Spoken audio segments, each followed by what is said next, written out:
Hai semuanya, gue gak pernah kepikiran kalau tempe bisa jadi makanan yang cantik dan dijual seharga hampir Rp250.000 per porsi. Dan laku, laku banget. Bahkan katanya ini jadi menu termahal di restoran ini.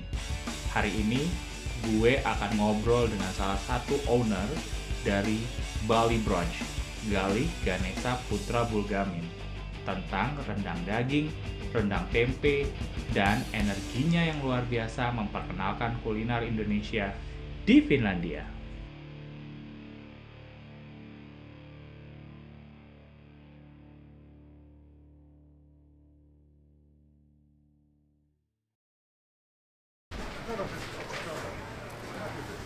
Halo Pak Trian. Ketemu Galih. Apa kabar nih? Ada tas buat Trian nih. Biasanya sih datangnya di atas piring. Biasanya datangnya di atas piring, guys. Makanan kita akan coba sebentar lagi. Ini botolnya kita keluarin dulu biar bisa berdiri. Ada minuman, guys. Ini pesanan gua hari ini. Oh ya, kebetulan di Finland kita lagi nggak ada pembatasan, jadi kita nggak boleh makan di sini sebenarnya. Tapi untuk kita mau sekalian review. Iya. Karena ini dalam bentuk konten, karena kerjaan kita boleh makan di dalam.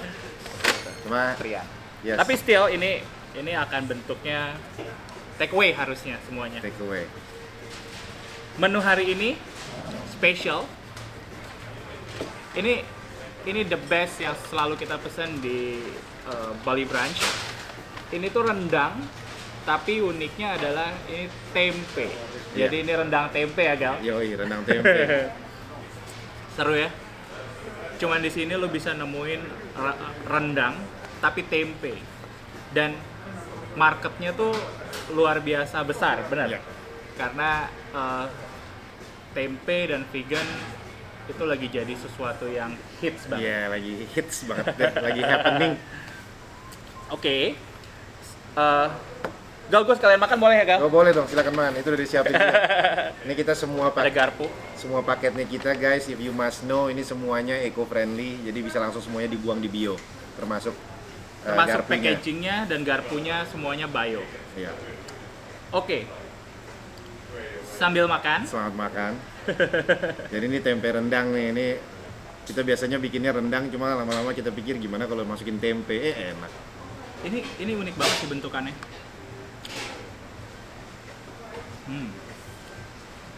Rasanya rendang banget, tapi rasa tempenya tuh keluar. Enak banget sih. Iya. Jadi hari ini sebenarnya gue mau sekalian ngobrol-ngobrol sama Galih Nah, soal Galih sebagai Galih dan Galih sebagai salah satu ownernya Bali Brunch. yes. Salah satu benar ya, Gal? Salah satu benar. Benar. Jadi kalau kita ngomongin Galih di masa lalu atau Galih sebelum jadi Galih yang sekarang, Nah, kalau misalnya ada mesin waktu terus kita kembali ke era-era lu SMP, terus si Galih yang SMP ini datang ke Galih yang sekarang, menurut lo kira-kira si Galih yang SMP itu memandang Galih yang sekarang tuh seperti apa gitu? Happy gak sih dia kira-kira? Gali yang SMP. Oh, mestinya happy lah, mendingan daripada gue waktu SMP kan. Kira-kira dia akan menduga nggak sih lo akan wow ini sekarang? Gini ya, kalau kayaknya gue nggak tahu apa yang Gali SMP bakalan lihat Oke. tentang Gali masa depan. Cuma yang pasti Gali masa depan bakalan bilang ke Gali masa lalu, get your act straight, gitu. Bisnisnya orang gila. Jadi Gila. mungkin lebih ke arah dari yang sekarang, kasih tahu ke yang umur 15, what do you want? Oke. Lo mau ngapain nih? Decide fast, because the faster you know, lebih gampang ngesusun jalannya. For example. Menarik. Yes. Karena biasanya tuh kadang-kadang orang tuh udah tahu apa yang mau dilakuin nanti. Tapi ini ketika misalnya si Galih yang SMP ini ngelihat lo yang sekarang kan ini jalan yang berbeda banget sama yang lu pengen tempuh waktu SMP kan? Most probably ya. Waktu SMP gue kayaknya pengen jadi pemain bola. Jadi tapi kan sekarang masih main bola. Masih sih, mau jadi pemain bolanya masih, cuma nggak profesional aja. As a hobby. As a hobby, yes. Ini enak banget. Parah. Enak ya? Parah enak banget. Jadi ini sebenarnya kan guys, kita kan kalau bikin rendang tuh langsung 250 kiloan. Oke. Jadi waktu kita lagi bikin rendang, proses rendang, karena prosesnya kita selalu bumbunya dulu, di-cook selang lama, bla bla, terus kita lama-lama kita mikir, tunggu dulu. Ini kalau misalnya instead of cemplungin daging, bisa nggak ya kita cemplungin tempe? Oke. Terus kalau misalnya kita cemplungin tempe, teksturnya gimana? Apa yang mesti kita tambahin ya? Jadi akhirnya kita coba. Jadi kita gabungin deh akhirnya tempe sama beans. Oke. Kita masukin. Jadi deh tempe rendang. Ini enak banget. Iya. Parah. Iya. Ini sambelnya juga pakai sambelnya. Ini harus pakai sambal. Yoi. Sambal hijau. Yang bikin King Sambal. King sambal. Bisnisnya mereka juga. Ini aja deh. Ini sambelnya juga vegan nih, nggak pakai terasi. Oh, Iya. udang karena terasi Iya, udang. Iya. Oke. Selanjutnya, Iya. jatuh. Nggak apa-apa. Bagaimana seorang Gali yang sekarang cukup sukses, sangat sukses, memandang sebuah kegagalan? Gimana? Karena kita tahu ya dia sukses, tapi kan orang kita nggak tahu kalau misalnya di balik ini semua tuh ada jungkir baliknya. Iya. Tuh, nah, lu sebagai seorang pebisnis, gimana lu memandang kegagalan itu sendiri gitu? Lu takut gak sih gagal? Takut normal ya, cuma lo nggak boleh takut untuk menghadapinya. Oke. Gua rasa takut itu normal banget. Kalau lo nggak takut itu bahaya, berarti lo jadi lupa ngitung hal-hal apa yang bisa terjadi secara negatif. Sure. Jadi dengan lo punya rasa takut, lo udah mulai oke, lo hati-hati di sini, mungkin gagal di sini dan lain-lain. Cuma yang gue bisa share tentang kegagalan, apapun yang kalian lakukan, lo gagal cuma kalau lo berhenti. Itu setahu gue. Oke. Jadi kalau misalnya lo selalu punya waktu untuk improve, untuk bikin lebih baik, jadi lo nggak akan pernah gagal. Pokoknya keep on going kalau emang passionnya di situ. Soalnya kegagalan itu cuma kalau berhenti aja. Orang kan gagal berhenti jadi juara dunia karena dia berhenti coba. Betul. Ya, kalau dia coba-coba belum tentu juara juga, cuma dia belum tentu gagal berarti kan. Dia Tapi selalu udah nyoba. achieve, ya, dan dia selalu achieve. Ya. Setiap step kan kamu selalu achieve sesuatu, gitu. Oke. Iya. Jadi jangan takut gagal, hajar aja. Dengan perhitungan cuma. Ya. Di bisnis, Iya. lu itu tipikal yang gimana sih? Lu tuh punya planning, tipikal yang punya planning 5 tahun, 10 tahun, oh ini 1 tahun ke depan gue bakal bikin ini, 5 tahun ke depan gue bakal bikin ini, 10 tahun ke depan gue bakal bikin ini. Atau lu tipikal yang, oh ini ada momentum nih, sikat deh gitu. Oke. Kayaknya untuk sukses lo mesti balance itu Iya. duanya ya. Gue terus terang gue punya long term goal sama ada short term goalnya. Cuma rata-rata semua short term goal ini untuk nge-support long term goalnya, gitu. Cuma long term goalnya udah ada. Jadi Udah harus ada fix. balance. Yes. Cuma kan long term goal ini kan butuh disupport dengan short term goal. Mungkin time to time kita mesti nge-flip money di investment berbeda atau Iya, apa. iya. Cuma udah long term goalnya udah ada. Nah, untuk sementara long term goalnya ini Bali branch kita mau bikin coba jadi restoran franchise Indonesia yang terbesar di Eropa. Oke. Gitu, dengan membuka di tempat-tempat tertentu. Cuma ini plannya, gitu. Oke, sekarang kita move ke Bali Branch. Yes. Apa sih Gal? Bali Branch itu apa sih? Kalau orang Indonesia datang ke Finland, atau orang yang udah lama ada di Finland, dia pasti tahu banget Bali Branch apa. Tapi orang-orang teman-teman kita yang di Indonesia tuh masih nggak tahu gitu. Iya, Jadi iya. apa sih Bali Branch dan kenapa namanya Bali Branch gitu atau Oke, asal usulnya sih lucu nih. Dulu kita tahun 2011 jualan kopi. Oke. Jadi kita punya kopi gourmet, cuman tahun 2011 itu kan belum market kopi gourmet itu belum ada jadinya. Jadi kita lagi nyoba-nyoba, lama-lama kita coba bikin jualan makanan Indonesia, Oke. terus laku. Akhirnya kita memutuskan tutup coffee shopnya, kita nyewa teman restoran teman kita yang setiap hari Minggu libur. Oke. Jadi kita namain, yang paling terkenal di Indonesia Bali. Iya, iya, Udah iya, kita iya. namain Bali. Terus jenis konsepnya apa nih? Brunch. Soalnya kita waktu itu buka setiap hari Minggu dari jam 11 sampai jam 5 doang. Makanya jadinya Bali Brunch. Bali Brunch ya. Udah jadi dari situ Bali Brunch. Cuma karena namanya terlalu bagus dari BB, jadi kayak 88, Bali Brunch segala macam, akhirnya we decide to keep it sampai sekarang. Nice. Iya. Udah berapa Gal sekarang Gal? Sekarang Si Bali Brunch. Bali Brunch tadinya kita udah tutup satu tempat, cuma sekarang kita buka lagi. Jadi sekarang kita ada 3. Ada 3. Tadinya kita ada 4, cuma tutup. Sekarang buka lagi 1. Jadi ada 3 sekarang. Yang satu Cloud Kitchen ya guys. Jadi kita punya 2 di mall, satunya lagi Cloud Kitchen. Jadi di central kitchen kita di daerah kependudukan gitu, kita memutuskan untuk buka Cloud Kitchen untuk mencoba konsep-konsep baru kita dan konsep lama yang sekarang kita lakukan. Oh. Itu diantar kayak GoFood atau GrabFood. Di Oke. sini nama perusahaannya Volt. Jadi delivery service. Delivery service, yes. Oke. Nah, kalau kita ngomongin bisnis restoran gitu ya Gal. Iya. Menurut lo sama nggak sih bisnis restoran di Finland sama bisnis restoran di Indonesia misalnya? Atau apa yang paling signifikan perbedaannya gitu menurut lo? Kayaknya regulasi. Oke. Ya, jadi kayaknya cuma regulasi. Cuma kalau bisnis sih in general kayaknya sama ya. Naruh 1 mau dapat 2. Customer behavior itu kan selalu sama, bisa dilihat, bisa dibaca dari movement of season or apa yang lagi happening dan lain-lain. Cuma regulasi sih. Di Finland regulasinya cukup keras. In terms of regulasi keamanan, customer protection, terus kebersihan, cara nge-produce makanan dan lain-lain itu semua kan butuh pertanggungjawaban. Hygiene gitu Hygieniknya juga sekarang Finland keluarin regulasi baru walaupun mereka EU. Oke. Kita mesti ngasih statement di menu kita, mereka mesti kasih tahu daging kita datangnya dari mana. Oke. Contohnya whether itu dari Finland atau dari Poland atau dari mana misalnya. Jadi in terms of regulasi sih jauh. Di sini susah sekali. Biasanya rata-rata orang kepentok di sini berbisnis di regulasinya. Gitu. Jadi kita mesti kasih tahu juga bisnis restoran tuh di sini tuh macam-macam gitu, ada Indonesia bikin tapi mungkin baru galih dan kayaknya ada beberapa Ada teman-teman beberapa yang sekarang baru buka. merintis, Iya. which is good. Yep.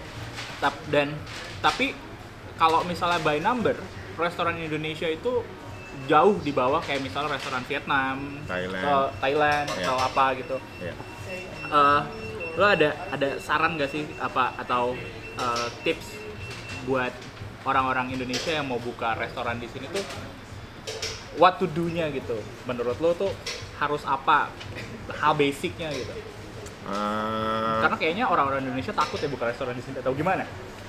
Mungkin orang Indonesia, gue nggak tahu ya kalau takut, cuma mungkin kulineri gastronomi itu kan sesuatu yang baru in belakangan ini ya. Kita zaman-zaman dulu kan kalau kita keluar negeri itu pasti belajarnya IT, belajarnya hal-hal tertentu yang akademis, lebih ke akademis dan yang lain-lain kan. Ini kan sekarang dengan mudahnya sosial media, Betul. kita nge-expose produk kita bikin dan segala macam, jadi mempermudah orang untuk tunggu gue uniknya Indonesia, makanan gampang juga nih jualannya misalnya kan. Jadi kalau misalnya bagi orang-orang yang mau mencoba, makanan Indonesia sudah pasti enak. Cuma sekarang milih makanan yang mana untuk customer siapa aja. Kayak ini crazy banget sih. Iya. Ini kan bikin tempe contohnya karena di Finland kan kita sangat marketnya sangat aware of Vegan. veganism atau enggak animal protection atau enggak ecosystem lah bla bla bla bla bla gitu. Jadi kan kita mesti corporate itu juga di dalam plan-nya kita untuk ngejual ngebungkusnya. Soalnya sebenarnya kan kita juga di Indonesia kayak contohnya dulu pertama kali kita jualan Bali Brunch waktu kita coba punya satu tempat, kita tuh semua makanan kita bungkus pakai kertas. Oke. Soalnya itu kan yang paling murah dan juga paling environment friendly kertas yang kita pakainya kan. Gitu. Cuma setelah kita punya 2, 3, 4 tempat terus kali order datang 10, 11 nggak mungkin kita ngebungkus satu persatu pakai tangan. Benar. Maka akhirnya kita mau nggak mau cost kita jadi lebih naik, cuma kita naik ambil yang eco. Soalnya kan kalau ini kita bisa jejerin bersepuluh. Kalau bungkus kan kita mesti satu persatu nih misalnya. Jadi sebenarnya mesti tahu konsep apa yang mau jualan apa, target marketnya siapa. Soalnya kalau menurut gua Eropa udah siap sama makanannya kita. Soalnya kita udah lebih terkenal dari dulu. Jadi mereka sebenarnya udah siap nih, cuma tinggal kita nyajiinnya di pallet yang mereka mau terima aja. Cool. Karena gue harus mengakui Bali Brunch tuh kayak kita kan tahu ya tempe di Indonesia bukan sesuatu yang fancy, bukan sesuatu yang mewah, tapi kalian tuh kayak buat ini tuh jadi fancy banget gitu. Iya. Bentukannya tuh kayak Finland accept this gitu. Iya. And you know the craziest part? Dari semua dish kita, makanan paling mahal untuk dibikinnya tempe. Serius loh. Iya, padahal di Indonesia tempe paling murah kan. Di sini tempe per kilonya paling mahal, lebih mahal daripada daging sapi. Jadi ini makanan dish kita yang paling mahal, makanya juga harganya paling mahal di menu. Oh iya, ini yang paling mahal ya? Ini yang paling mahal. Soalnya bikin tempe emang paling mahal. Bayangin kan di Indonesia ini household source of protein kita.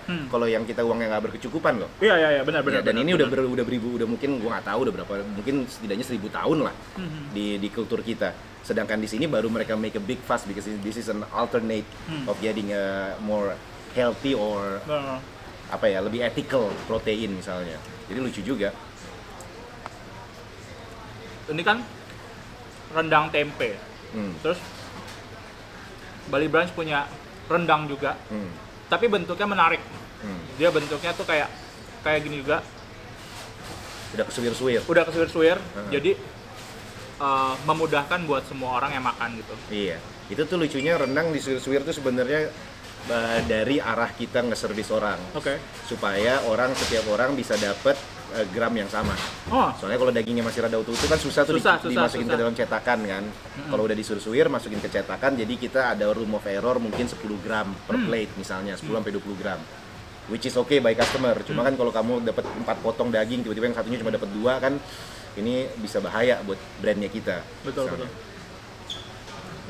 Nah,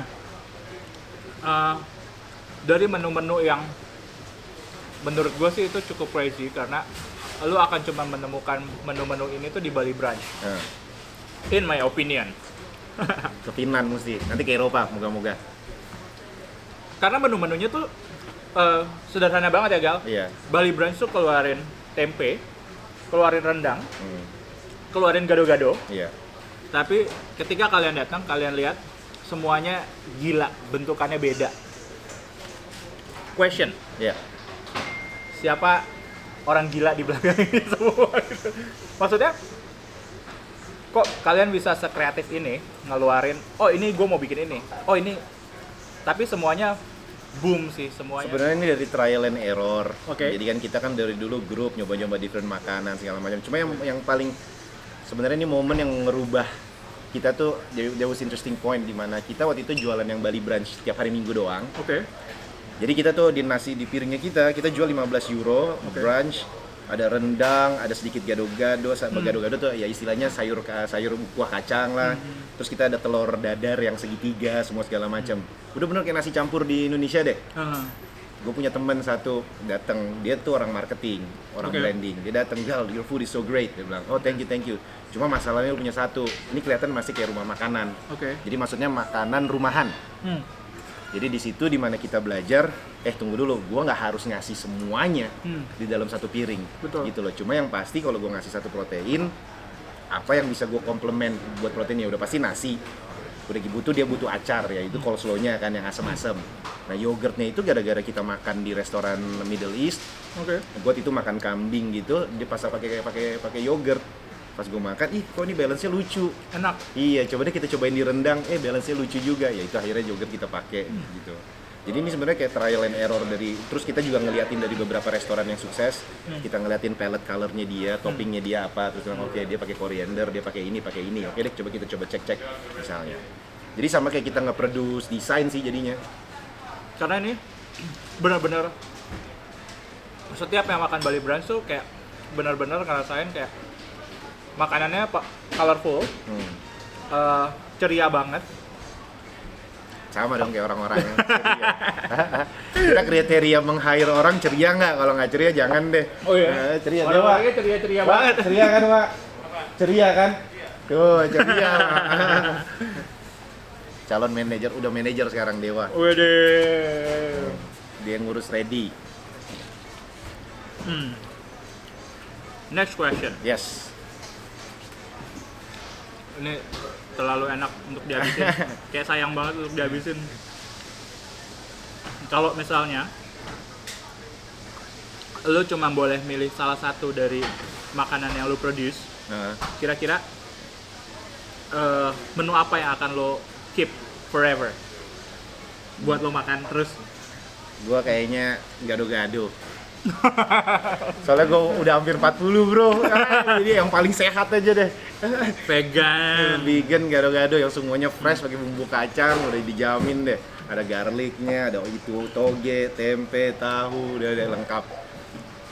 Cuma gara-gara umur doang sih. Cuma kalau untuk menikmati kayaknya gue stick sama, gue kayaknya kalau nggak rendang tempe, vegan wok gue sama bini lo deh. Vegan wok. Aduh, ini tapi vegan. Gue tuh bukan vegan gitu, maksudnya. Gue juga bukan vegan. Ketika misalnya gue harus makan vegan tapi dikasih makanannya kayak gini gitu, gue kayak oke, gue pindah ke vegan nih. Bisa lah, bisa kita reconsider lah.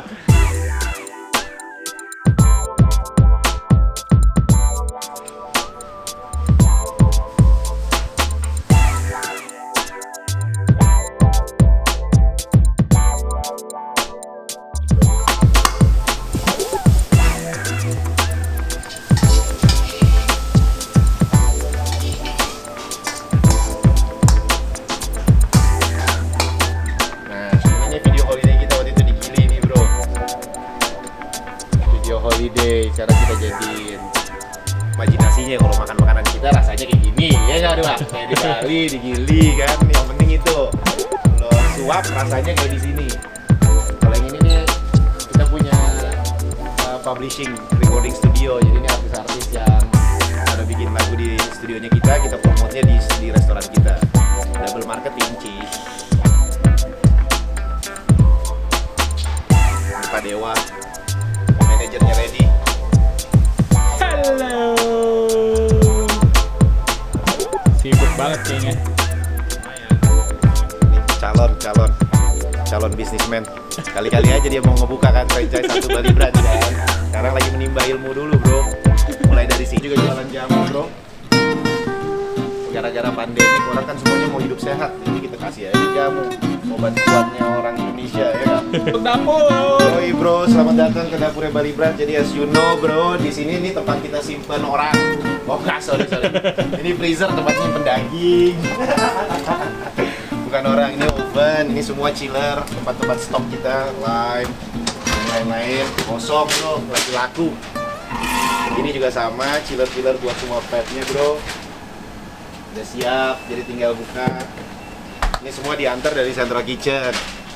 Ini juga barang-barangnya, silakan masuk. Ini ada peanut sauce yang tinggal di blender, kasih kecap sama air. Ini furio udah dipotong, backup, ini rendang fat dan lain-lain. Ada rendang, ayam. Come in guys. Ini Pak Casio. Ini Pak Casio setelah tiap malam kita lap. Soalnya kalau Pak Casio nggak jalan kita nggak dapet duit. Jadi ini mesti disayang-sayang Pak Casio. Ini namanya Pak Casio. Ini sapunya Pak Casio di sini guys. Silakan guys, masuk guys. Ini kita punya curry sauce guys. Jadi ini untuk buat basahin nasinya biar basah-basah, biar enak kan. Ya nggak? Basah-basah biar empuk ya. Terus ini nih yang paling ini nih. Ini the main power dari restoran kita nih. Wow. Bang, nasi putih bro. Nasi. Gila, restoran Indonesia nggak ada nasi putih gimana bro? No rice, no power. No rice, no power bro. Jadi itu. Jadi ini hot bath ya guys. Jadi ini panas, ini di sekitar 70 derajat. Semua makanan kita keep, rendang kita di sini 70 derajat guys. Mau lihat nggak? Udah mau habis rendangnya. Masih di oven itu. Masih di oven. Terus ini ayamnya kita guys. Ayamnya kita. Tuh ayamnya bro. Terus di sini ada vegan tempe. Ini juga panas dalam sini. Itu tadi gua makan tuh. Ini yang lo makan tadi 70 derajat juga nih. Nah kalau di sini nih yang Pak Dewa lagi ngurus ini semua cold kitchennya. Jadi dari peanut sauce. Ini Pak, kita tunjuk. Jadi ini dari saus kacangnya udah jadi, udah ditumbuk tadi.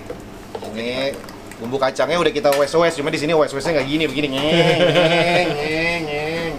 Ini udah ada coleslaw, ada bihunnya juga buat. Terus ini tahu guys.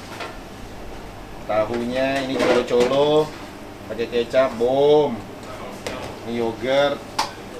koriander, onion, chili, toge, terus tempe. Tempenya orek. Tempe kita tanpa minyak loh, di roastnya, jadi sehat banget ini bro. Tempat nggak deep fried, nge-wok, sama ini semua misa. Backup colo-colo, itu beduk. Waktunya makan, buka puasa, detak, dung. Gitu deh boy. Jadi inilah dapurnya kita. Dari sini kita jual makanan-makanan Indonesia. Makasih guys.